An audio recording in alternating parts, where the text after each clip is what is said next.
Thank you, Chrissa, for the intro. Good afternoon, everyone on the track. Very excited to talk about the machine learning in aviation industry. And obviously, when we are talking about machine learning these days, you have to talk about AI because majority of the AI, advanced AI, is machine learning.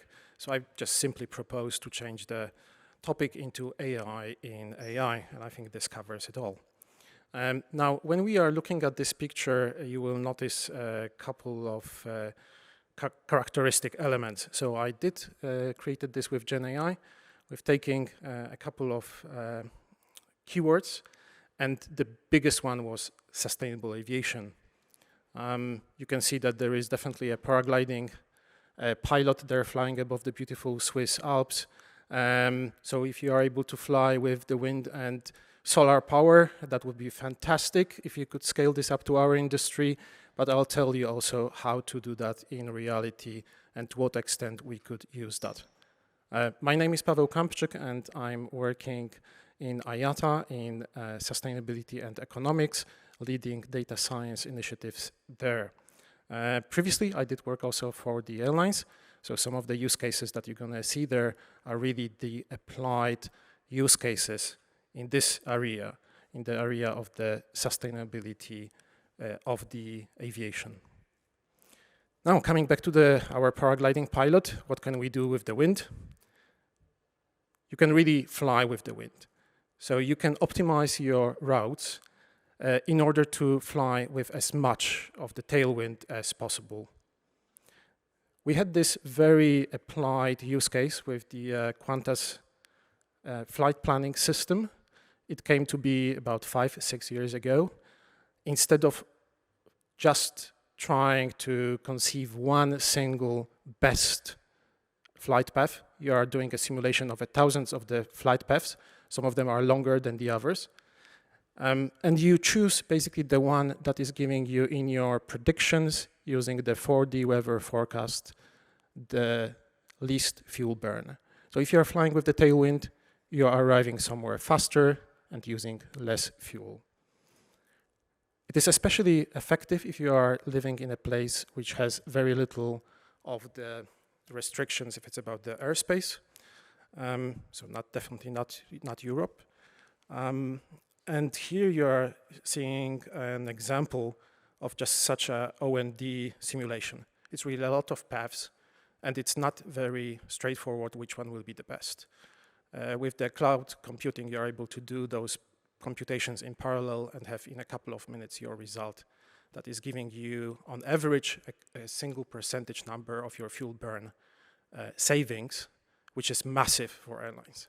And it's not only massive because of the cost, because the fuel is the single biggest cost, 20 to 40% of the bills of the airlines, but also looking at the IATA Net Zero, and again, IATA Net Zero 2050 is the way to decarbonize the industry. This is what our team is working on with different scenarios, with different roadmaps. Every drop counts. So having those systems and having them actually applied already in production is definitely the way to go. Wind is not only your friend, sometimes it can be your foe. In case of the Zurich airport, we had the use case that is related to the Biese wind. It is a very special one, not a dominant one. It's coming from the northeast, and it is decreasing your capacities by more than 30%. The moment that you get this wind at the airport, you have systemic delays. Basically, your capacities are dropping down. You can only use 1 out of 3 runways. You cannot take off and land at the same time. It ends up with congestion of the airspace. Some aircrafts are flying longer in the air, waiting until they can land because you don't have capacity for landing. So what you can do if you have a more accurate short-term prediction for the forecasting of this wind, you can steer the aircrafts in the way that they are coming with the capacity of your airport, the real one. And this is the use case that I covered 2 years ago at AMLD in detail. So forgive me for this one, but this is a self-citation. Here, we really developed a state-of-the-art deep learning model to challenge some of the providers that we were having and really show to them that maybe with the traditional models, you cannot go to the even resolution of certain phenomena in simulations. Here we are clearly showing that this is possible. For something slightly different, it's about baggage handling, 2 use cases. First one is related to cabin baggage prediction. And this one avoids all the delays, or majority of the delays, due to inefficient boarding of passengers. So in operations, this is often it's often called the baggage Tetris. So when people try to put all of their luggage and there is too much luggage on board, you have this Tetris situation, it delays onboarding. If you get a binary predictor for which ONDs at which time of the day, under certain load conditions, where are you going to have this situation? You are able to say to your passengers, please do check in your luggage for free, cabin luggage, you avoid the situation. Relatively easy to do. Feature engineering helps a lot if you've got a lot of passengers that are not having tickets, for example, with the normal luggage to be checked in, you are ending up there. High seat load factors, all of those things are indicative of the problem. Second use case, that's called baggage profiling. This one is a little bit more complicated. What it really helps with is it gets rid of some of the delays that are related to operations. And again, at Zurich Airport, the years pre-corona, this was one of the top 3 reasons for the operational delays. What does it really mean? If you have a connecting passenger going from one aircraft to another through Zurich Airport, and if he's not appearing at the gate, but his piece of checked-in luggage is in the belly of the aircraft, you are obliged legally to get rid of this piece of luggage. So what you do is actually you are creating a predictor if the person is going to appear at the gate. And here, this is a very scalable machine learning setup. You can scale it to different airports. There will be a lot of feature engineering. It depends on the matrix connectivity between the different gates, how long it takes for people to go from A1 to Z3. You have to engineer those things, and then you need to have really live data surfaced, in the sense that your biggest predictor is going to be the time for the transfer, or time that is being left for people to transfer once you're going to shave off the minimum time of transfer from one gate to another. So you need to have quite a lot of integration and know where the connecting passengers are coming from. On top of that, there are some less obvious features for the engineering. And again, you have to work with your SMEs. One of the suggestions that we got, and it turned out to be very much true, is the size of the group. If you've got bookings that are in a larger groups, typically the size of the group is indicative of a potential delay, that people will not make it to the gate. The same if it's about some properties of this group. For example, the age, the highest or the lowest age in the group. Now, all of those features, here they are not discriminating people in no way whatsoever. Here what you are doing is looking at the piece of luggage. Is it going to make it or not? So what you do here, you create your probability list from the predictor, and you leave only 4, 5, 6 pieces of luggage with the highest probability on the tarmac. In the last 2 minutes, people who are operating the luggage, they are coming with the scanners. They get the red for no-go, green for go. You put the last pieces of luggage. If there is a green, there is a go. Everyone's happy. No problem whatsoever. With this model, you are saving about 40% of all of the events. So think of it in a parallel, it's like a lotto system. You want to predict 6 numbers. If you did it correctly, you've won. So think of it that we did manage to win in 40% of the cases, even though the probabilities are really, really low. depending on the operational setup, you might have more pieces of luggage to be left at the side, and then your win is bigger. Now, I've mentioned that it's all about the minimizing the fuel burn. With this baggage cases, it's typically that you are decreasing delays. Delays are also correlated with the fleet efficiency.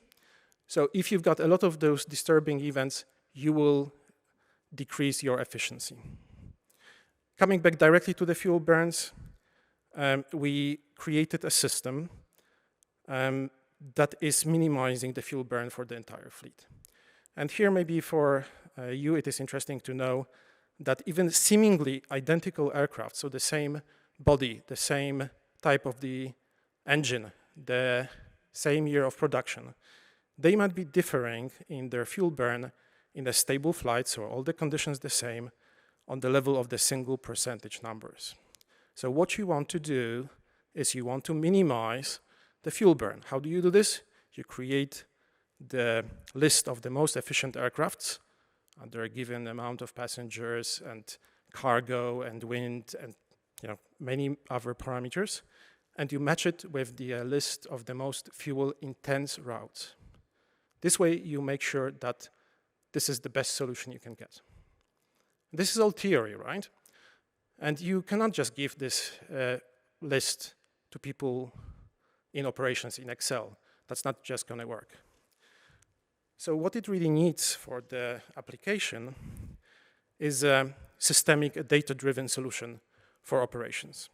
What it really means is that the information and all of the predictions that are coming in different domains, and those domains, typically on operations, they relate to rotation, aircraft, crew, and passenger. They need to be surfaced, and they need to have a common denominator. We are talking typically about the cost function here. It doesn't necessarily need to mean money. Here, on top of that, it's not going to be applicable if you're not going to bring SMEs knowledge. So this is what we are calling a business rules. These are the constraints under which you need to operate.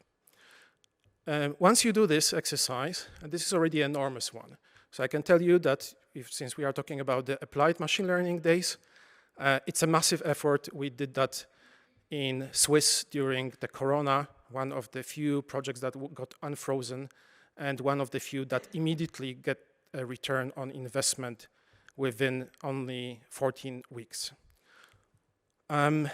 Here, when you create this whole solution space, you will very likely have more solutions than the amount of the atoms in the universe, which is 10 to the 78. How do you deal with that? First of all, you don't have to realize every single of your solutions. Second of all, you can use some overarching operations research solver, and those things exist. They don't necessarily have to be machine learning solutions, but I can tell you that the hyperscaler with which we were working at that moment, they were pretty honest and straight about that. They were not sure if this is physically possible. In the end, we managed to do this. We did not put yet another screen on the screen of the operators, so like a screen number 6 or screen number 7, but we integrated that into all of the systems. With a couple of clicks, you've got, so literally like 2 clicks, you got list of the proposed changes. You've got some explanation, what it brings to you, what benefit it gives. And once you accept this change, it changes things in all of the systems. There are changes in the virtual assignments of multiple aircrafts that are optimizing locally the system. So that was all about the fuel burn, and now we are going to Remy's favorite topic. Aviation, of course, so this is the net zero. We are able to get into the CO2 minimization. We know that the solution there by the 2050 is going to be in the sustainable aviation fuels.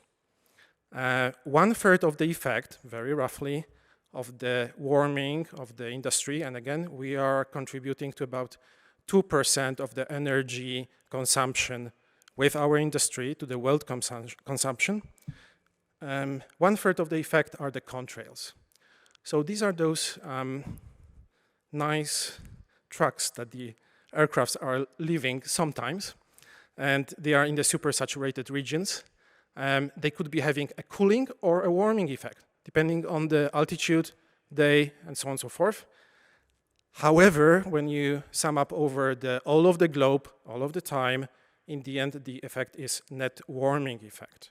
Even though it's a large uncertainty on this effect, we know that it does exist, and we know that there is an issue.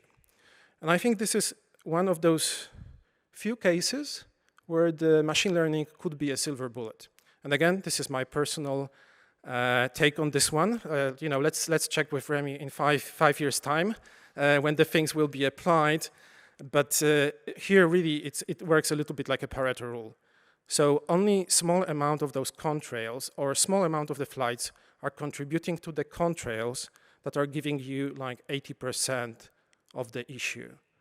So by avoiding those regions, and here again, atmospheric sciences and predictions are not extremely practical. The regions are sometimes too big to be practical. Sometimes you fly there an aircraft and nothing happens. You don't get the contrail. So the machine learning really enables you to detect those contrails, to track them, and even possibly practically, just based on observations, satellite observations, semi-live observations, to devise systems that will avoid those things. Of course, here, again, there might be a trade-off when you try to avoid such a region. You might cause an additional CO2 emissions. So I'm very much looking forward to also talk of Remy and to the developments in the field, because I think we could basically solve this problem. Now, with my final slide, I wanted to mention what really IATA is contributing. So when you think of IATA, IATA has been created by the airlines, for the airlines. Havana, 1945, I'm sure fantastic times of great parties. But it's not only a trade association. If you look even at IATA budget, this is mostly services, data-related products, forecasting, and, well, it works pretty much like a consulting company to a large extent. So don't think it as just a trade organization. We have some very interesting data sets, and some of them are related to the passengers. So originally, IATA enabled really traveling around the world. You could have tickets, on one ticket, you could have a travel around the world, and what IATA is acting is as a big bank that is basically redistributing, getting the money from the passenger, redistributing to the airlines, okay? Now, because of that also, we've got the most extensive and all-encompassing global airline ticket database with extreme level of the details in the world. It's similar story on the side of the cargo. We also gather from many airlines a very detailed data about the fuel burn. So from all of those flight recorders, very high frequency data. We have the data that we are also analyzing about the safety. You might have seen the CO2 calculators that enable you to basically plan your travel to minimize the CO2 impact that are based on the actual fuel burns. These are not just simple extrapolations, predictions. These are the real industry data on the O&D level. It's also about financials, economics, and many, many more. If it's about the fuel burn, for many of those airlines that need help, if they come to us, the result in the, talking to us is on average 4.4% of the fuel burn. So since 2005, we saved about 15,000 million of the tons of the CO2. It doesn't tell you anything. Think of it that we just removed 3.4 millions of the cars from the streets, ICE cars, okay? 3.4 million cars, only with this type of approach. So that's it from my side. Thank you, and I'm happy to take questions. Thank you very much, Pawel. We will take one question, and we have plenty of time. like photos, photos, AI, and ML use cases, how long does it usually take from the ideation phase to actually putting them into production? The scatter on this one is enormous. So, I could not give you a single number. In some use cases that are relatively straightforward, it might be a matter of even weeks if you have already something ready. And in the large, massive systems, it could be years to integrate those things. In this largest one, OPSD, that we did in Swiss, and this is a trailblazing project for the Lufthansa Group. In the future, the idea is to also integrate that to other hubs. At the moment, it is working at the Zurich hub for Swiss. This one took with really trying to engage everyone in IT and prepare for the data migration, for setting up the structures, for having all of the business stakeholders, very strong leaders. It took a couple of months of preparation, and in less than 4 months, we had the first use case that was saving 14 weeks was saving 1 million in fuel burn. So basically, that was less than half a year. But that is the extreme. This is the most extreme that I've seen. This is a very traditional industry. We do work in many places in silos. When I joined originally Swiss, I was in a very special position that I could work across those silos, work on the very different use cases from operations to revenue management. Typically, this doesn't happen.